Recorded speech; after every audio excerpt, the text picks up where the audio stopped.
Hello everyone, कैसे हैं आप सब। आई होप आप सभी अच्छे होंगे। तो जैसा कि आप सभी जानते हैं, हमने इस यूट्यूब चैनल पर एमएससी मैथमेटिक्स स्टार्ट की है सेकंड सेमेस्टर के लिए, जो एनईपी के अंडर में चल रही है।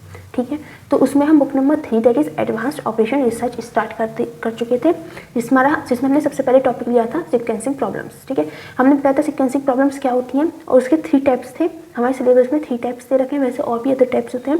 टाइप 1 कौन सा था? Problem with n jobs through 2 machines, जिसे हमने आपको वीडियो लेक्चर में प्रोवाइड करवा दिया है कि किस तरह से इस वाली प्रॉब्लम को सॉल्व करते हैं। ठीक है, कौन सा मेथड हमने यूज़ किया था? Johnson algorithm method. उसके बाद हमारे पास टाइप 2 आता है problem with n jobs through 3 machines. ठीक है, सेम है, बस यहाँ पर 3 मशीन्स आ गया है। उसमें भी हमने जॉनसन एल्गोरिथम मेथड अप्लाई किया था, बस उसमें क्या किया था, हमने कंडीशन चेक की थी। अगर वो कंडीशन सेटिस्फाई हो रही थी तो हमने 3 मशीन प्रॉब्लम को 2 मशीन प्रॉब्लम में कन्वर्ट कर लिया था। ठीक है, उसके बाद हमारे पास आता है type 3 problem with n jobs through m machines. उसमें क्या है, हमारे पास n जॉब्स होंगी और m मशीन्स होंगी। इस वाली प्रॉब्लम को हम आज के लेक्चर में डिस्कस करेंगे। आपको हमने बताया था कि इस टाइप से हमारे पास क्वेश्चन दे रखा होता है, मशीन हमारे पास अब m मशीन आएंगे तो मशीन यहाँ पर इंक्रीज हो जाएंगी। ठीक है, अब आपको जॉब्स इस रो में दे दे या इस रो में दे दे। अगर जॉब्स इस रो में दे रहा है तो मशीन इस रो में आ जाएगी, और मशीन इस रो में है मतलब जॉब्स इस रो में है तो मशीन इस रो में आ जाएगी। मतलब जो रोज और कॉलम्स हैं वो आपस में एक्सचेंज हो सकते हैं। ठीक है, उसमें कोई इश्यू वाली बात नहीं है। और साथ में हमने कुछ अजम्पशंस ली थी। जब भी हम कोई क्वेश्चन सॉल्व करते हैं तो हम कुछ अजम्पशंस लेकर चलते हैं कि जो मशीन है वो हमारे पास एक टाइप की एक ही मशीन है, और जो हमारा वर्क है वो कंप्लीट होने पर ही दूसरा वर्क स्टार्ट होगा। तीसरा क्या था कि हमारी जो मशीन है वो एक टाइम पर सिर्फ एक ही काम कर सकती है। और फोर्थ हमने पॉइंट लिया था कि जो हम एक मशीन से दूसरी मशीन पर अपनी जॉब्स ट्रांसफर करते हैं उनके बीच में जो टाइम लगता है उसे हम नेग्लिजिबल मान के चलते हैं। ठीक है, ये अजम्पशंस इंपॉर्टेंट है, शॉर्ट टाइप क्वेश्चन में आपसे पूछ ली जा सकती है। ठीक है, उसके बाद हम देखते हैं टाइप 3 हमारे पास ये जो क्वेश्चन है n jobs with m machines, उसको सॉल्व करने का प्रोसीजर क्या है, और हम उसके बेसिस पर क्वेश्चन भी सॉल्व करेंगे। ओके, तो यहाँ पे हमने टॉपिक लिख लिया सीक्वेंसिंग प्रॉब्लम्स है, और m jobs through m machines वाला जो प्रॉब्लम है टाइप है उसे सॉल्व करेंगे। ठीक है, तो सबसे पहले हमें क्या करना है, हमें इसमें जॉब्स तो n दे रखी होंगी और मशीन्स m, मतलब ना तो जॉब्स काउंटेबल होंगी, मतलब 2-3 नहीं होंगी, 2 से ज़्यादा ही होने वाली है जॉब्स भी, और मशीन्स भी 3 से ज़्यादा होने वाली है मशीन्स। ठीक है, अब उन टाइप की प्रॉब्लम को हम सॉल्व कैसे करेंगे? सबसे पहले हम फाइंड करेंगे मिनिमम ऑफ m1। ठीक है, हम मशीन्स का यहाँ पर m नंबर ऑफ मशीन्स है तो हम मशीन्स के नाम m1 m2 m3 m4 dot m तक लेकर चलेंगे। ठीक है, तो हम सबसे पहले क्या फाइंड करेंगे, मिनिमम ऑफ m1, मतलब सबसे पहली वाली मशीन का जो प्रोसेसिंग आवर्स दे रखे होंगे उसमें सबसे मिनिमम वैल्यू फाइंड करेंगे। उसके बाद क्या फाइंड करेंगे, जो सबसे लास्ट वाली वैल्यू है, जो सबसे लास्ट वाली मशीन है उसके जो प्रोसेसिंग आवर्स दे रखे होंगे उसकी मिनिमम वैल्यू फाइंड करेंगे। ठीक है, और जो बीच की मशीन हुई ना 2, 3, 4 और डॉट m-1 तक जहाँ तक भी हमारे पास मशीन है उन सबके मैक्सिमम फाइंड करेंगे। ठीक है, सबके मतलब जितनी भी मशीन है उन सबका कोई भी एक मैक्सिमम। ठीक है, इसमें मशीन 1 का आएगा मैक्सिमम, इसमें मशीन लास्ट वाली मशीन का आएगा मैक्सिमम, इसमें बीच में जितनी भी मशीन है सबका सिर्फ एक मैक्सिमम निकालना है। ठीक है, उसके बाद हम ये इनइक्वलिटीज चेक करेंगे minimum m1 is greater than equals to maximum of mj, मतलब जो हमारा मिनिमम है मशीन 1 का वो बड़ा होना चाहिए, बराबर होना चाहिए मैक्सिमम ऑफ mj से, या फिर minimum of mm that is last वाली मशीन का जो मिनिमम आए वो बड़ा होना चाहिए या बराबर होना चाहिए मैक्सिमम ऑफ mj से। ठीक है, अगर इन दोनों में से एक भी इनइक्वलिटी हमारी सेटिस्फाई कर देती है तो हम आगे फर्दर करेंगे, और अगर हमारे दोनों में से कोई भी इनइक्वलिटी सेटिस्फाई नहीं हो रही है तो हम कह देंगे कि हम इस मेथड से ये प्रॉब्लम सॉल्व नहीं कर सकते। ठीक है, उसके बाद हम देखते हैं, हम मान के चलते हैं कि ये इन दोनों में से कोई सी भी एक इनइक्वलिटी सेटिस्फाई हो रही है। उसके बाद हम चेक करते हैं कि आगे हमें कौन से स्टेप्स फॉलो करने हैं। ठीक है, check if sum of processing times of j machines for each job is constant, मतलब क्या कह रहे हैं कि हमारे पास जो मशीन्स हैं, जैसे यहाँ पे हमने ली थी ना मैक्सिमम ऑफ mj कौन सी थी, m1, मतलब पहली वाली को रिमूव कर दो और लास्ट वाली को रिमूव कर दो, बची हुई बीच में जितनी भी मशीन्स हैं उन सबका जो प्रोसेसिंग आवर्स है हर जॉब के अकॉर्डिंग उन्हें सम करना है। फॉर एग्जाम्पल यहाँ पे हमने एग्जाम्पल लेकर चलते हैं, ये हमारी पहली मशीन है, लास्ट वाली मशीन है, इन दोनों को तो हम रिमूव कर दें। ठीक है, इन दोनों की मशीन जो बची इनका जो हर जॉब का जो प्रोसेसिंग आवर्स है इनको सम करना है, जैसे 7 + 7 14, 9 + 5 14, 8 + 6 14, 6 + 8 14। ठीक है, अगर ये हमारा कांस्टेंट आ जाता है, जैसे यहाँ पे कांस्टेंट आ रहा है, यहाँ पे हमने सम करके दिखाया इक्वल्स टू 6, कांस्टेंट यहाँ पे 14 आ रहा था इस एग्जांपल में। ठीक है, अगर ये आ जाता है then we reduce m machine problem to 2 machine problem by taking machine 1 as m1 and taking machine 2 as m2। तो अगर हमारे पास ये जो सम है ये हमारे पास एक कांस्टेंट आ जाता है तो हम क्या करेंगे कि m मशीन प्रॉब्लम को 2 मशीन प्रॉब्लम में कन्वर्ट कर देंगे। कैसे? जो हमारी फर्स्ट वाली मशीन है उसे हम फर्स्ट मशीन मान लेंगे, और जो लास्ट वाली मशीन है उसे हम सेकंड मशीन मान लेंगे, और बीच वाली मशीन को हम स्किप कर देंगे। ठीक है, तो उसके अकॉर्डिंग हम अपना जो प्रॉब्लम है उसे सेटिस्फाई करेंगे, मतलब उस क्वेश्चन को सॉल्व करेंगे। इन केस अगर हमारा जो ये सम है ये नॉट इक्वल्स टू c आ जाए, मतलब कोई कांस्टेंट नहीं बनता है, ठीक है। अगर हमारे कोई कांस्टेंट नहीं बन रहा, जैसे यहाँ पे तो 14 बन गया था, इस एग्जांपल में 14 बन गया था, बट किसी एग्जांपल में इनका सम 14 नहीं बन पा रहा है, मतलब सारी जॉब्स का, जैसे इनका भी 14 था, इनका भी 14 था, इनका भी 14 था, इनका भी 14 था। किसी क्वेश्चन में अगर ऐसा हो जाए कि इसका 15 रह जाए और बाकी सबका 14 है, मतलब सबका सम 14 नहीं आ रहा, मतलब सबका सम कांस्टेंट नहीं आ रहा है, तो उस केस में हम क्या करेंगे, इज नॉट इक्वल्स टू सी। तब क्या करेंगे, हम रेड्यूस करेंगे एम मशीन प्रॉब्लम को टू मशीन प्रॉब्लम में। किस तरह से, इसमें भी एम मशीन प्रॉब्लम को टू मशीन प्रॉब्लम में सॉल्व करेंगे, रेड्यूस करेंगे। किस तरह से, हम पहली मशीन दैट इज GI मानेंगे M1 plus M2 plus dot dot dot M-1, मतलब पहली मशीन से लेकर लास्ट वाली को छोड़कर सबका सम कर देंगे, ठीक है। और दूसरी मशीन मानेंगे पहली वाली को छोड़कर एंड तक सबका सम कर देंगे। मतलब अगर यहाँ पर हम मान के चले कि यहाँ पे सम नहीं बैठ रहा है, कांस्टेंट नहीं बैठ रहा है, तो हम क्या करेंगे, पहली मशीन क्या होगी, इन तीनों की सम 24 प्लस 7 प्लस 7, तो हमारी जो वैल्यू आ जाएगी वो पहली मशीन का प्रोसेसिंग टाइम होगा जॉब ए के लिए, ठीक है। और ऐसे दूसरी वाली मशीन के लिए क्या करेंगे, फर्स्ट वाली मशीन को स्किप कर देंगे, इन तीनों का सम 7 प्लस 7 प्लस 29, ये इन सब को ऐड करेंगे तो हमारे पास प्रोसेसिंग टाइम आ जाएगा मशीन 2 का फॉर जॉब ए, ठीक है। आई होप आपको समझ में आ गया होगा क्या है, ठीक है। अब हमारे पास दोनों ही केसेस में टू मशीन प्रॉब्लम बन गई है। अब हम क्या करेंगे, apply Johnson's algorithm for n jobs two machines method and solve the problem. हम n जॉब और टू मशीन वाला जो मेथड होता है जॉनसन एल्गोरिथम मेथड, उसे अप्लाई करेंगे और सॉल्व करेंगे प्रॉब्लम्स को, ठीक है। अब हम करते हैं, हमारे पास एक एग्जांपल ये है, हम दोनों तरह का एक एक एग्जांपल सॉल्व करेंगे दोनों केसेस के अकॉर्डिंग। तो सबसे पहले हम यही एग्जांपल लेते हैं। क्या है example, we have 4 jobs which must go through machines M1, M2, M3 and M4 in the same order. मतलब 4 जॉब्स से रखी है हमारे पास ABCD और मशीन से M1, M2, M3, M4, और हर जॉब सेम ऑर्डर में जानी है, मतलब पहले M1 पे, फिर M2 पे, फिर M3 पे, फिर M4 पे, ठीक है। Determine the sequence of jobs that will minimise the total ellipse time, ठीक है। हमें सीक्वेंस फाइंड करना है, तो इसके लिए हम क्या करेंगे, सबसे पहले हम लिख लेते हैं यहाँ पे सॉल्यूशन, ठीक है। हमारे पास स्टेप 1 क्या था, स्टेप 1 में हमें फाइंड करना था मिनिमम ऑफ M1, ठीक है। मिनिमम ऑफ M1 फाइंड करना था। कितना है मिनिमम ऑफ M1, M1 के लिए हम ऐसे देखेंगे, M1 मशीन ये है, इसके लिए हम ऐसे देखेंगे क्या कौन सा है मिनिमम, दैट इज 16 है, ठीक है। मिनिमम ऑफ M1 आ गया हमारे पास 16, ठीक है। और अब हम फाइंड करते हैं मिनिमम ऑफ MK क्या है हमारे पास 4 है, K की वैल्यू 4 है, तो minimum of M4, minimum of M4 कितना है 14, ठीक है। उसके बाद हम क्या फाइंड करेंगे, मैक्सिमम ऑफ बच्चे हुए जितनी भी हैं, मैक्सिमम ऑफ M2, M3, कितना है M2 और M3 का मैक्सिमम आ रहा है हमारे पास 9, ठीक है। ये हो गया हमारे पास 9। अब क्या देखेंगे हम कि कंडीशन सेटिस्फाई कर रहे हैं, हम कंडीशन लिख लेते हैं सबसे पहले, minimum of M1 is greater than equals to maximum of M2, M3, और minimum of M4 is greater than equals to maximum of M2, M3, okay. I hope इसमें आपको कोई डाउट नहीं होगा। अब हम एक बार देख लेते हैं, ये हमारे पास वैल्यू आ जाएगी 16 is greater than equals to 9, obviously ये वाली इनइक्वालिटी सेटिस्फाई हो गई। और जब हमारी पहली इनइक्वालिटी सेटिस्फाई हो गई तो दूसरी चेक करने की जरूरत है नहीं, बाकी वैसे इस केस में दूसरी भी सेटिस्फाई हो रही है, 14 is greater than equals to 9, ठीक है। हमारी दोनों इनइक्वालिटी सेटिस्फाई हो रही है, अगर एक भी सेटिस्फाई हो जाती तो अभी हम आगे मूव ऑन करते, ठीक है। अब हम क्या करेंगे, अब हमारे 2 स्टेप कंप्लीट हो गए। थर्ड स्टेप क्या था कि हम फर्स्ट वाली मशीन को स्किप करेंगे, सेकंड और लास्ट वाली जो मशीन है उसे स्किप करेंगे और बीच की मशीन का सम करेंगे। Now here M2 plus M3 equals to 14 for each job, ठीक है। हमने यहाँ पे बताया था M2 और M3 का जो सम आ रहा है, M2 plus M3 equals to 14 आ रहा है, सम करा था हर जॉब के लिए। जैसे जॉब ए के लिए जब हम M2 और M3 ऐड करते हैं 7 प्लस 7 14, जॉब बी के लिए जब M2 M3 ऐड करेंगे 9 प्लस 5 14, जॉब सी के लिए ऐड करेंगे 8 प्लस 6 14, जॉब डी के लिए 6 प्लस 8 14, ठीक है, फॉर ईच जॉब, ठीक है। ये हमारे पास कांस्टेंट आ रहा है, दैट इज इक्वल्स टू, यहाँ पे सी भी लिख सकते हैं, दैट इज कांस्टेंट। तो हम क्या करेंगे, so we will reduce 4 machine problem to 2 machine problem, 4 machine problem to machine problem as follows, ठीक है, machine problem as follows.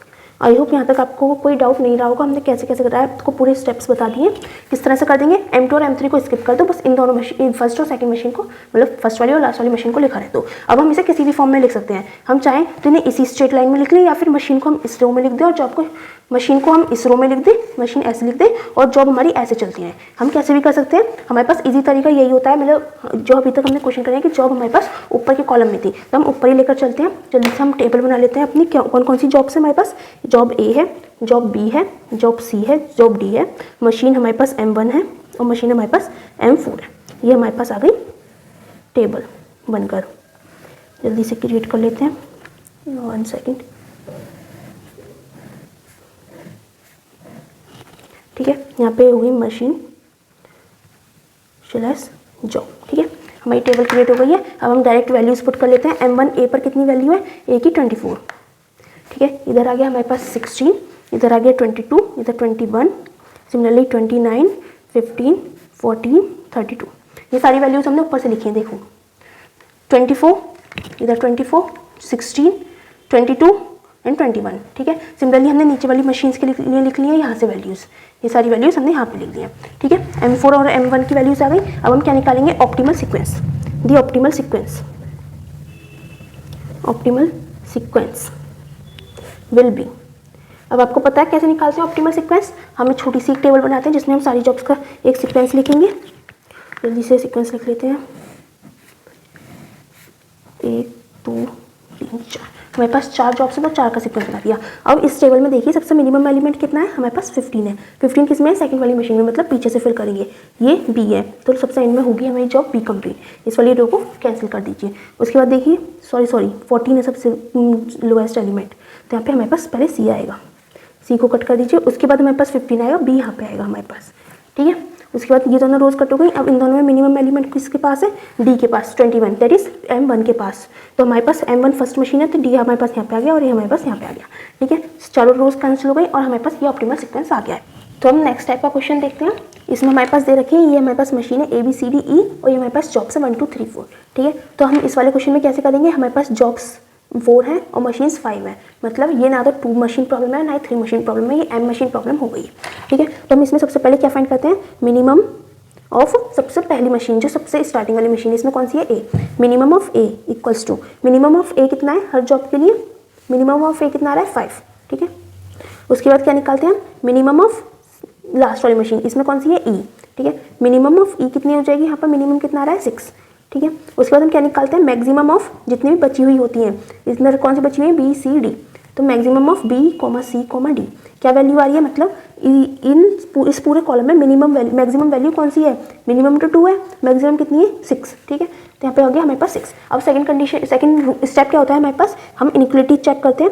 Minimum of A is greater than equals to maximum of B, C, D और हमारे पास क्या condition है, minimum of E should be greater than B, C, D।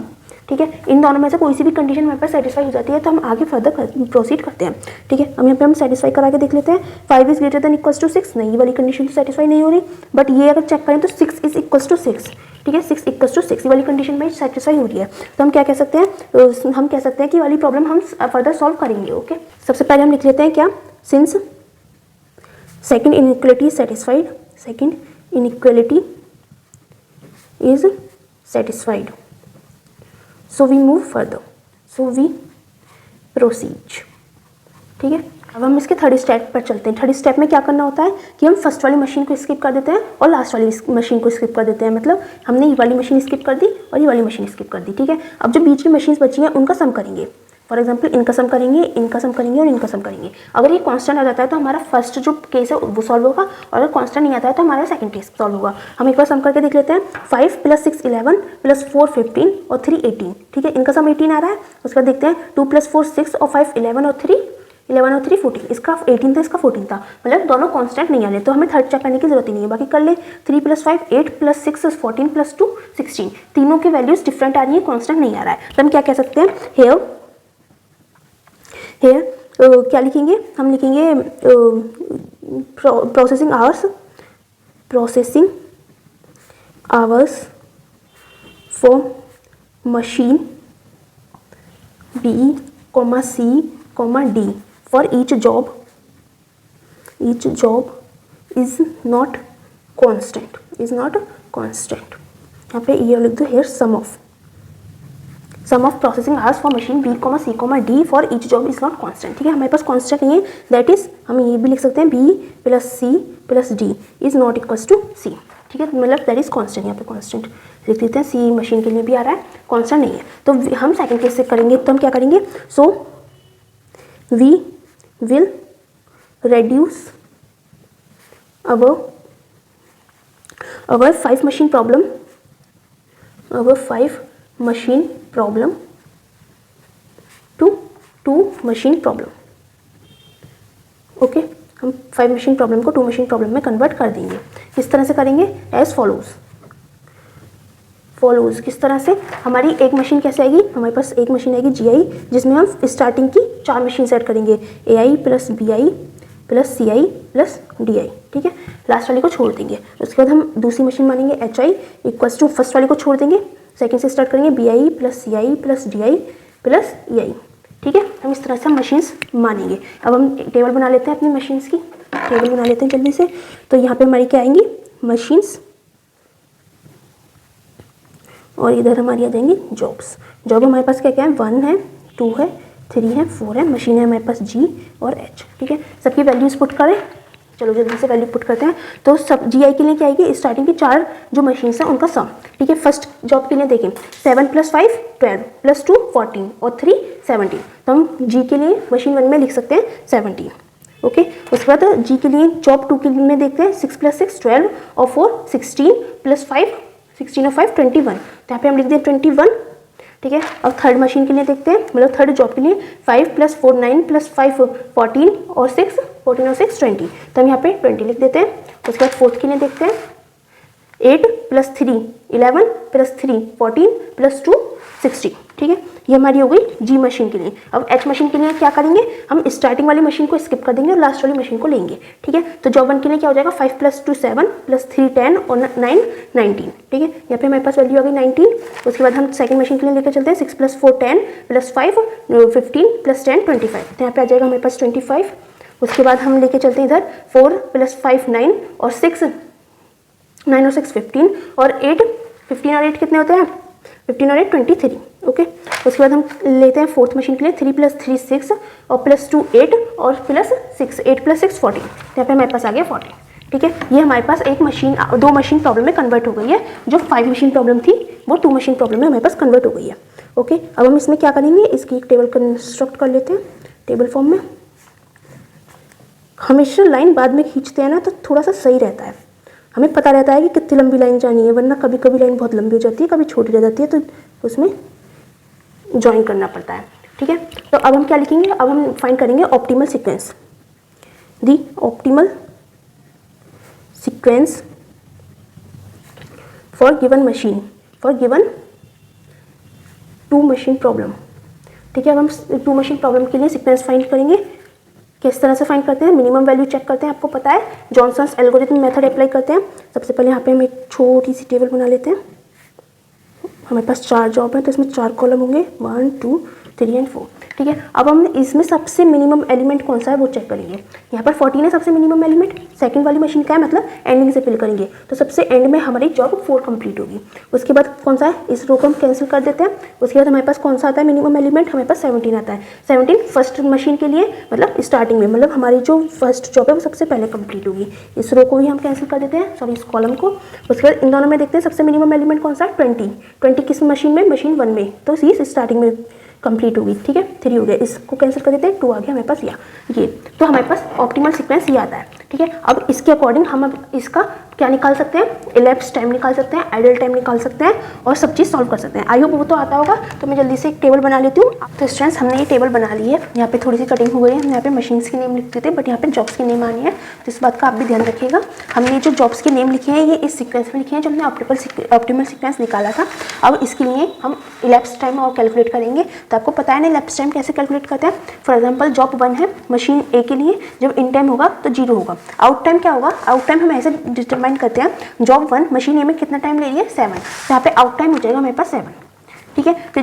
फिर जब job 3 machine ए में जाएगी तब 7 आवर्स हो चुके होंगे, क्योंकि जॉब 1 जब वापस आ जाएगी तभी तो जॉब 3 जाएगी, ठीक है। अब जॉब 3 मशीन ए में कितना टाइम लेगी? जॉब 3 मशीन ए में 5 आवर्स ले रही है, तो यहाँ पर 7 + 5 12 हो जाएगा, ठीक है। अब जब जॉब 2 जाएगी मशीन ए में तब 12 आवर्स हो चुके होंगे। अब चेक करेंगे कि जॉब 2 मशीन ए में कितना टाइम ले रही है। जॉब 2 मशीन ए में 6 आवर्स ले रही है, तो यहाँ पे 6 ऐड कर देंगे तो हमारे पास आ जाएगा 18। अब देखेंगे जॉब 4 मशीन ए में कितना टाइम ले रही है। जॉब 4 मशीन ए में 8 आवर्स ले रही है, तो हम यहाँ पर 80 इन टाइम 18 हो जाएगा और 18 + 8 हमारे पास हो जाएगा 26, ठीक है। इसके बाद हम मशीन बी पर आते हैं। जॉब ए मशीन बी में कब जाएगी, जब मशीन ए का काम कंप्लीट हो जाएगा। तो जब मशीन ए का काम कितने टाइम बाद कंप्लीट होगा, 7 आवर्स बाद। तो इन टाइम हो गया हमारे पास 7। आउट टाइम देखेंगे, machine B job 1 machine B में 5 आवर्स ले है, तो यहाँ पे 7 + 5 12 हो जाएगा। सिमिलरली अब जब हम जॉब 3 के लिए देखेंगे तो हम क्या देखते हैं, इन दोनों का मैक्सिमम, ये दोनों इक्वल है तो हमारे पास 12 ही आ जाएगा, मतलब जॉब 3 मशीन बी में 12 आवर्स बाद ही जाएगी। ठीक है, अब देखेंगे जॉब 3 मशीन बी में कितना टाइम ले रही है, जॉब 3 मशीन बी में 4 आवर्स ले रही है, तो 12 + 4 16। ठीक है, अब हम देखते हैं जॉब 2, जो जॉब 2 है वो मशीन बी में कितने टाइम बाद जाएगी, दैट इज इन दोनों का मैक्सिमम, दैट इज 18 आवर्स बाद जाएगी। अब जॉब 2 मशीन बी में कितना टाइम ले रही है, मशीन बी में जॉब 2 6 आवर्स ले रही है। ओके, तो यहाँ पे 6 ऐड कर देंगे, 18 + 6 24। उसके बाद हम इन दोनों का मैक्सिमम लिखते हैं, यहाँ पे 26 आ जाएगा। उसके बाद देखेंगे जॉब 4 मशीन बी में कितना टाइम ले रही है, जॉब 4 मशीन बी में 3 आवर्स ले रही है। ठीक है, तो यहाँ पे हम लिख देते हैं 3 आवर्स, इसमें ऐड करके 29। इस तरह से हम ये पूरी मशीन की कैलकुलेशन कर लेंगे CDE। ठीक है, तो स्टूडेंट्स हमने यहाँ पे अपनी टेबल कंप्लीट कर लिया है। इसके बाद हम निकालेंगे टोटल इलैप्स टाइम। तो टोटल इलैप्स टाइम क्या होता है, जो सबसे लास्ट वाली मशीन में लास्ट में लिखा होता है टाइम, वो हमारा टोटल इलैप्स टाइम होता है। दैट इज कि हमने इसे पूरे वर्क को करने में कितना टाइम लिया। तो सबसे लास्ट में जो हमारे पास डिजिट है वही हमारा टोटल इलैप्स टाइम होता है। ठीक है, अब हम आइडल टाइम निकालें सब मशीनों का, तो हम कैसे निकाल सकते हैं, आइडल टाइम निकालते हैं। Idle time for machine for a, direct लिख देते हैं फॉर ए इक्वल्स टू, देखो 0 से स्टार्ट है तो 0 वाला तो नहीं लेना, 0 से 7, 7 से 12, 12 से 18, 18 से 26, मतलब सब चीज़ कंटिन्यूस वे में चल रही है। तो हमारे पास 26 लास्ट आ रही है और इलैप्स टाइम 51 है, तो 51 माइनस का 26 हमारे पास कितनी वैल्यू आ जाती है 25। तो मशीन ए का जो आइडल टाइम है वो 25 है। सिमिलरली हम सबका निकाल लेंगे idle time for machine B. Machine B के लिए क्या होगा, देखो स्टार्टिंग 0 से नहीं हो रही, 7 से हो रही है, तो 7 तो एज इट इज ऐड कर ले। ठीक है, उसके बाद 12 के बाद कंटिन्यूस हो रहा है, 16 और 18 में 2 का गैप हो गया, तो 2 + 24, 26 में भी 2 का गैप हो गया, तो +2 और फिर 29 है, फिर 29 एंड में हमारे पास 51 है। तो क्या करेंगे, 51 में से 29 को सब्ट्रैक्ट कर देंगे। हमने पूरा डिटेल में आपको पहले भी बता रखा है, अगर कोई डाउट हो तो आप हमारी पहले वाली वीडियोस देख सकते हैं। ठीक है, बस इनको कैलकुलेट कर लेंगे। तो 51 में से 29 जाएंगे, कितना हो जाएगा 22, 24, 26 और 7, 26 और 7 33। तो टाइम जो आइडल टाइम आएगा मशीन बी का वो 33 आवर्स आ जाएगा। उसके बाद निकालेंगे हम आइडल टाइम फॉर मशीन सी। तो देखो मशीन सी 12 से स्टार्ट हो रही है, मतलब 12 आवर्स तो हमारे ऐसे ही चले गए। उसके बाद हमारे पास कंटिन्यूस नहीं है, यहाँ पे 2 आवर्स का गैप है तो 2, यहाँ पे 3 आवर्स का गैप है +3, यहाँ पे 1 आवर्स का गैप है +1। ठीक है, अब लास्ट में 51 में से इसे माइनस कर देंगे, +51 माइनस का 32, तो मेरे पास क्या वैल्यू आ जाएगी 12 + 2 14 और 1 15 और 3 18, और इसे हम सब्ट्रैक्ट करेंगे तो मेरे पास क्या वैल्यू आएगी 19। तो 19 और ये कितना था 19 + 20 और 3 23 25 37 आ गया हमारे पास। आइडल टाइम फॉर मशीन सी आ गया 37। अब सिमिलरली निकालते हैं idle time for machine D. Idol time for D, D के लिए हम कैसे निकाल लेंगे, सेम वही, देखो डी 14 से स्टार्ट है तो 14 तो हमारा एज इट इज ऐड हो जाएगा। उसके बाद यहाँ पर कितने का डिफरेंस है, मेरे पास 4 का डिफरेंस है, यहाँ पे 1 का डिफरेंस है, यहाँ पर सेम है, एंड में वाली डिजिट लिख देंगे। फिर वापस 51 - 35, 51 माइनस का 35, 51 - 35 कितना होता है 16, 17 और 4 21 और 14 21, 1 मिनट, 15 - 35 इज कितना था 51 - 35, 11 में से 5 गया 6, 5 4 में से 3 गया 1, 16 17 और 4 21 और 4 25 35 हमारे पास मशीन डी के लिए टाइम आ गया, आइडल टाइम आ गया 35। सिमिलरली हम निकाल लेते हैं आइडल टाइम फॉर मशीन ई।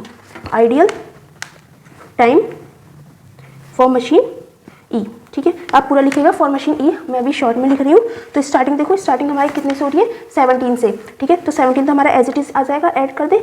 उसके बाद देखें कंटिन्यूस है क्या, यहाँ पे 1 का गैप है तो +1 प्लस यहाँ पे 1 का गैप हो गया, ये सेम है एंड में 51, तो हमारे पास लेफ्ट टाइम 51, ये 51 - 51 0 हो जाएगा। तो हमारे पास मशीन ई का आइडल टाइम आ गया 18 आवर्स, ठीक है। तो हमारे पास सारे आ गए, टोटल लैप्स टाइम आ गया, आइडल टाइम आ गया A B C D और E के लिए, और इस तरह से हमारे जो क्वेश्चन है कंप्लीट हो गया, ठीक है। अगर आपको इस क्वेश्चन में कोई भी डाउट रहता है तो हमसे कमेंट सेक्शन में पूछ सकते हैं, ओके। तो अगर आपको हमारी वीडियोस अच्छी लग रही हो तो हमारी वीडियोस को लाइक कीजिए, फ्रेंड्स के साथ शेयर कीजिए, एंड थैंक्स फॉर वॉचिंग।